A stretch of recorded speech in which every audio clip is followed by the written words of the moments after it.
जोहार, नमस्कार, आदाब, सत श्री अकाल। मैं दिनेश श्रीवास्तव, आप देख रहे हैं एडी लाइव।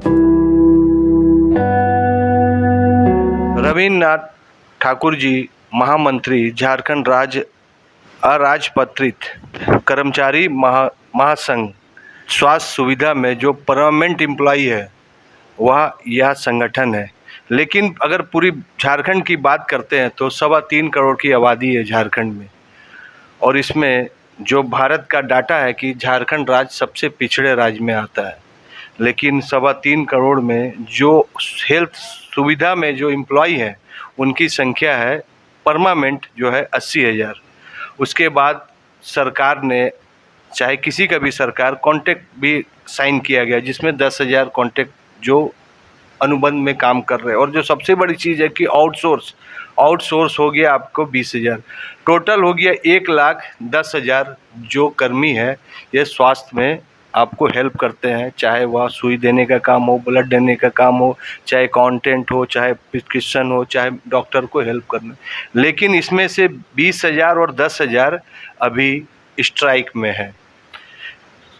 आउटसोर्स अभी काम कर रहे हैं, लेकिन 10,000 जो है, जो जिसको परमानेंट के लिए ऑलरेडी स्ट्राइक चल रहा है, जो झारखंड सरकार से आज शाम को शायद मीटिंग है, लेकिन अभी तक कोई फाइनल नहीं, वो भी स्ट्राइक में है, सैया स्ट्राइक में है। और स्वास्थ्य सुविधा कैसे हो रहा है इसकी पूरी जिम्मेवारी अगर प्रशासन के पास है तो हमको लगता है कि आप लोग के पास बहुत बड़ी जिम्मेवारी है कि स्वास्थ्य सुविधा को सही सुचारू ढंग से काम करना।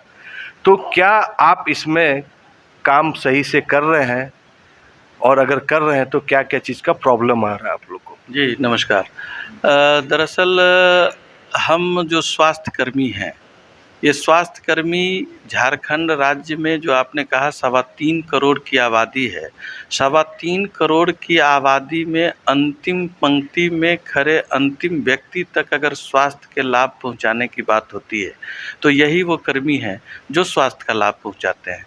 हम हर एक व्यक्ति को, आम जनता को स्वास्थ्य के जो समुचित लाभ होते हैं उसको देने में सक्षम भी हैं, हम करते भी हैं, अपनी जवाबदेही के साथ करते हैं।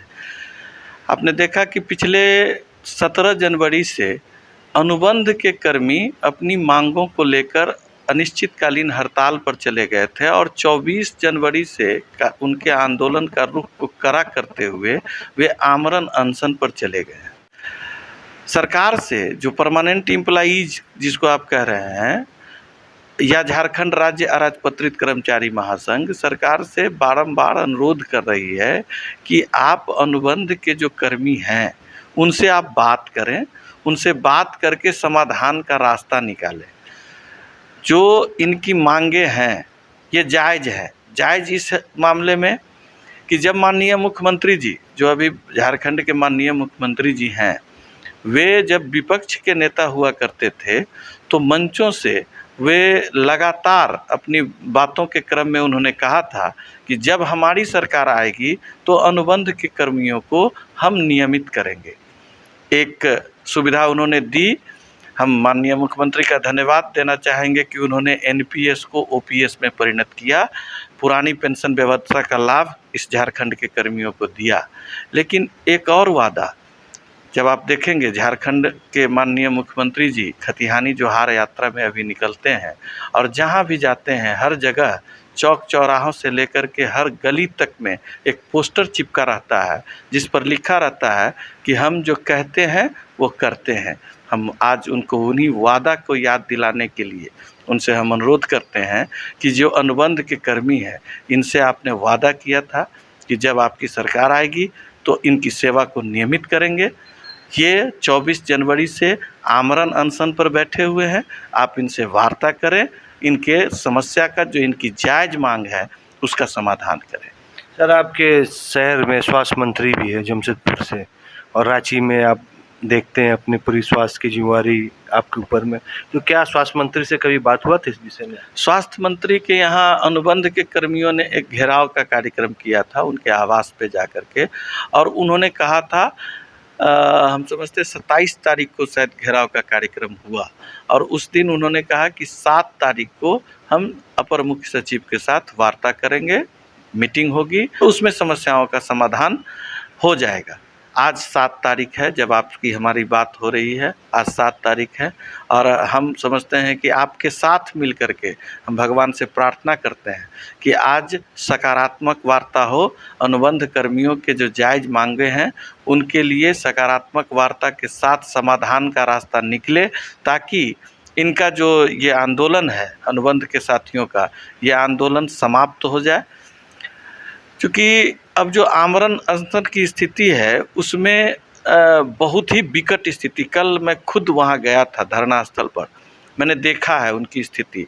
हमारे सामने में जो एक हमारी महिला साथी गई एम्बुलेंस से, उसका बीपी 60/40 हो गया था। एक देवघर की महिला है शिवरानी देवी, वो यहाँ सदर अस्पताल से रिम्स रेफ़र हुई और रिम्स से एयरलिफ्ट करके उसको एम्स ले जाया गया है दिल्ली। स्थिति उसकी नाजुक बनी हुई है।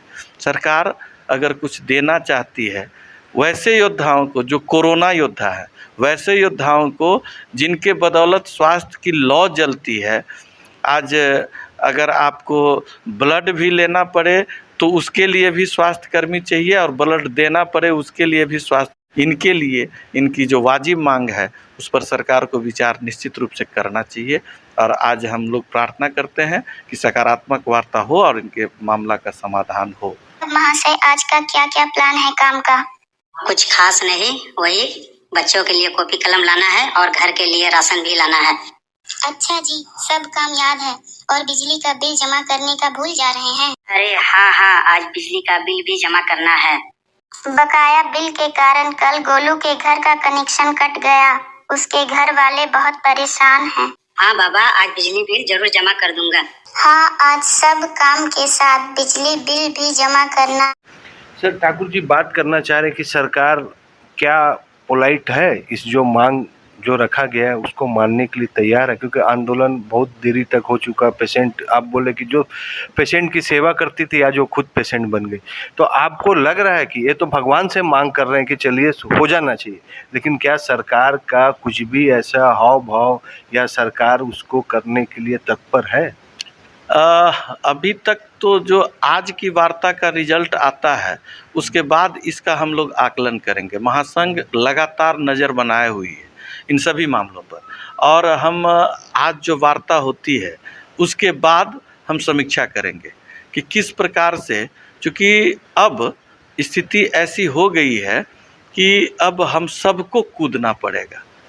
चूँकि जो आज स्थिति झारखंड में होते जा रही है, सरकार के रुख के बारे में आप अगर जानना चाह रहे हैं तो सरकार के रुख को भांपने की स्थिति अभी नहीं है। सरकार के रुख को सिर्फ समझा जा सकता है कि 24 तारीख से आमरण अनशन पर लोग हैं और उनसे लगातार हम समझते हैं कि कम से कम 10 से 15 विधायक, माननीय विधायक लोग ने उनसे संपर्क किया है कि इनसे बात किया जाए, इनके मामला का समाधान किया जाए, लेकिन अभी तक कोई ऐसा रास्ता दिखता हुआ नज़र नहीं आ रहा है। इसीलिए जो आप कह रहे हैं कि हम भगवान से प्रार्थना करते हैं, हम इसलिए प्रार्थना करते हैं और हम आशान्वित हैं, वैसे आशान्वित हैं कि आज की बैठक में कुछ सकारात्मक हो और उस मामला का समाधान। चलिए, पॉजिटिव सोच रखना चाहिए कि सरकार कम से कम काम करे।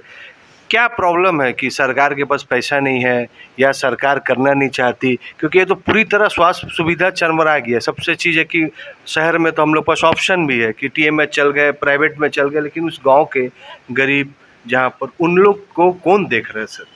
हाँ, ये बात सही है कि गांव के गरीब जो लोग हैं उनकी देखभाल में कमी हुई है, और इसके लिए अनुबंध के कर्मियों ने पूर्व में, ये जो आज आंदोलन है ये कोई ऐसा आंदोलन नहीं है कि जिसको आज इन्होंने चाहा और आज से शुरू कर दिया।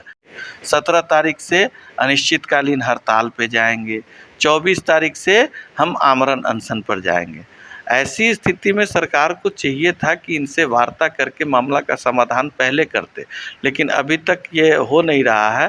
तो हम समझते हैं कि इसमें सरकार के रुख को थोड़ा अड़ियल भी कहा जा सकता है, कहीं कोई इससे संकोच नहीं किया जा सकता, या ये कोई अतिशयोक्ति नहीं होगी।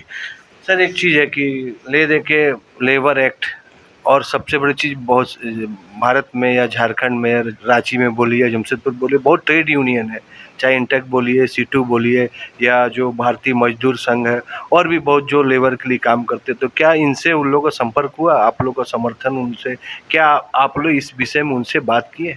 जी हाँ, CITU की राज्य समिति आज धरना स्थल पर गई थी और उन्होंने पूरे धरना स्थल पर उन्होंने अपना संबोधन भी किया है और एक कार्यक्रम भी उन्होंने दिया है कि आगामी 10 तारीख को, ये 10 फरवरी को हर एक ज़िला में, 24 जिला में CITU के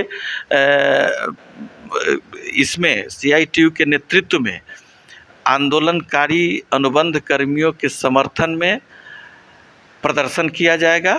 जहाँ भी धरना स्थल है, हर एक 24 जिला के धरना स्थल पर CITU के सभी विंग के लोग, चाहे वो बैंक के साथी हों, चाहे वो डाक के साथी हों, रेलवे के साथी हों, बीमा क्षेत्र के साथी हों, मेडिकल रिप्रेजेंटेटिव्स हों, टिस्को यूनियन हो, टेल्को यूनियन हो, सभी लोग एक मंच पे आकर 10 फरवरी को धरना स्थल पर आवेंगे।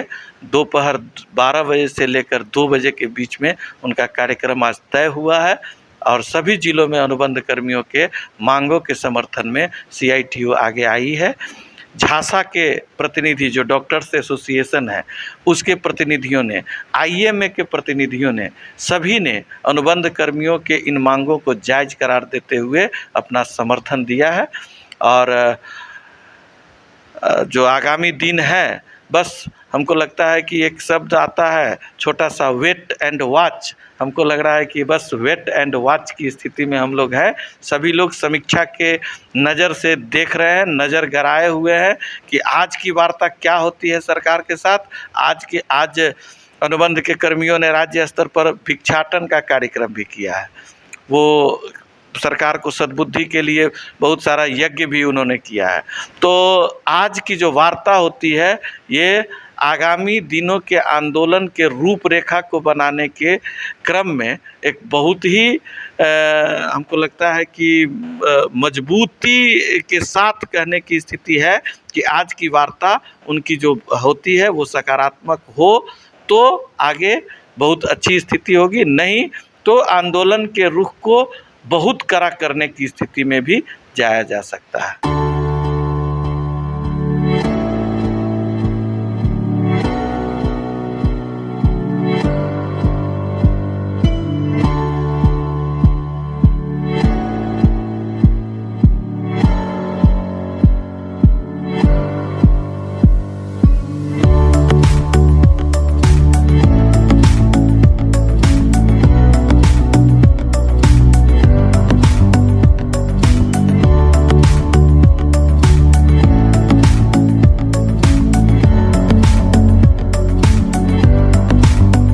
एक चीज़ बताइए, स्वास्थ्य सुविधा चल कैसे रहा है? क्योंकि हॉस्पिटल में जो आप लोग के कितने जो एक्सपीरियंस हो चुका है, बहुत रिटायर हो गए, क्या उस फील्ड को भरा गया है?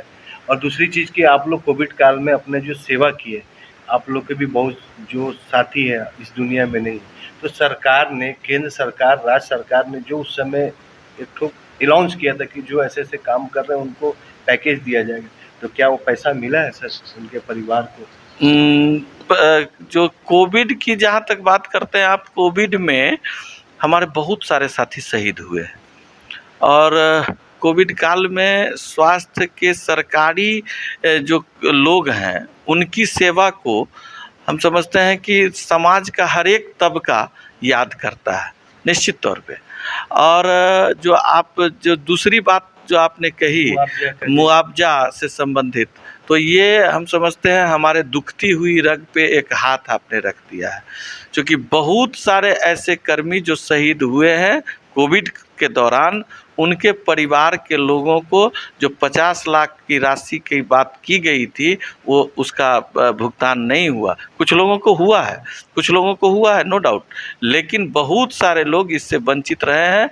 वो मामला अभी भी कागज़ों के हेराफेरी में है, मतलब वो कागज़ में वो मामला चल रहा है, अभी तक उसका समाधान नहीं हुआ। हमारे खुद इस पूर्वी सिंहभूम की अगर बात करें तो पूर्वी सिंहभूम में सबसे पहले डॉक्टर वीरेंद्र सेठ डुमरिया के डॉक्टर साहब थे, उनके मृत्यु हुई कोविड के दौरान, उनको नहीं मिला। डॉक्टर जेपी लाल जुगसलाई से थे, उनके पर आश्रित को 50 लाख का मिला। लेकिन वहीं जो अनुबंध पे उस समय कार्यरत थे संजीव कुमार टीबी यूनिट में, उनके परिवार को अभी तक नहीं मिला है। सुरेश चंद्र पिंगुआ थे मलेरिया डिपार्टमेंट में, उनके परिवार को नहीं मिला है। बहुत सारे टीचर्स थे, उनके परिवार को नहीं मिला। मतलब ये मामला अभी तक कागज़ में रेंग रहा है, क्या होगा हमको अभी पता नहीं है। लेकिन ये निश्चित तौर पे एक दुखती हुई रग पे एक हाथ आपने रखा है। कोविड के दौरान जो हमारे कर्मी शहीद हुए हैं, हम समझते हैं कि ये शब्द ही रखा जाना चाहिए उनके लिए। उनकी मृत्यु नहीं हुई है, क्योंकि सेवा के दौरान उनकी मृत्यु हुई है, तो ऐसे क्रम में उनको ऐसा कोई लाभ अभी तक मिला नहीं है। हाँ, आश्रितों को जो परमानेंट एम्प्लॉइज थे, उसके आश्रितों को जो अनुकंपा पर, तो वो तो हमारा अधिकार है, अनुकंपा पर सरकार के संविधान के तहत जो हमको दर्जा दिया गया है वो हमको मिला है, हमारे साथियों को। देखिए, कोविड काल वह प्रकोप था, पूरी विश्व थरथरार गई थी। पिता अपने बेटे का डेड बॉडी लेने के लिए सोचता था, माता पुत्र से नहीं मिलती थी। एसपी डीएसपी अपने पिता को डेड बॉडी शमशान घाट में छोड़ के चल जाते थे, लेकिन वह लोग जो उस जीवित व्यक्ति के साथ भी थे और मृत व्यक्ति के साथ भी थे। हमें लगता है कि भगवान के ओरिजिनल अगर देवदूत है तो इन्हीं लोग हैं, लेकिन आज इन लोग का भी बात नहीं सुना जा रहा है। चाहे कोई भी सरकार हो, चाहे किसी भी पार्टी की सरकार हो, जब ये स्वास्थ्यकर्मी के साथ ऐसा छल किया जा रहा है तो आप अंदाज लगा सकते हैं कि सरकार का सोच कैसे होगा। और इतना होने के बावजूद भी 7 बजे फाइनल मीटिंग है, इसके बाद तो और व्यवस्था और चरमरा जाएगी। फिर भी महामंत्री का सोच देखिए कि मैं पॉजिटिव ही आशा रख रहा हूँ, या इनका मांग नहीं है, इनका जो अनुबंधित जो कॉन्ट्रैक्ट में सैलरी और उनके भी परिवार को सुरक्षा देना चाहिए, क्योंकि अपनी ज़िंदगी या सेवा में ही बिता दिए। अब सरकार के पास है कि या सेवा करे या राजनीति करे या और कुछ करे, लेकिन चैनल या मीडिया इसमें लगा रहेगा। और जब तक इनकी मांग नहीं होगा तब तक इस न्यूज़ प्रमुखता से दिखाया जाएगा। आप देखते रहिए एडी लाइव। एडी लाइव का वीडियो को देखने के लिए धन्यवाद। साथ ही आप सभी को मिल रहे अपार प्यार, सहयोग, उनसे भी ज्यादा धन्यवाद और आभार। एडी लाइव को सब्सक्राइब करें, वीडियो को लाइक करें, शेयर करें, अपने सुझाव कमेंट बॉक्स में जरूर दें। देखते रहे एडी लाइव।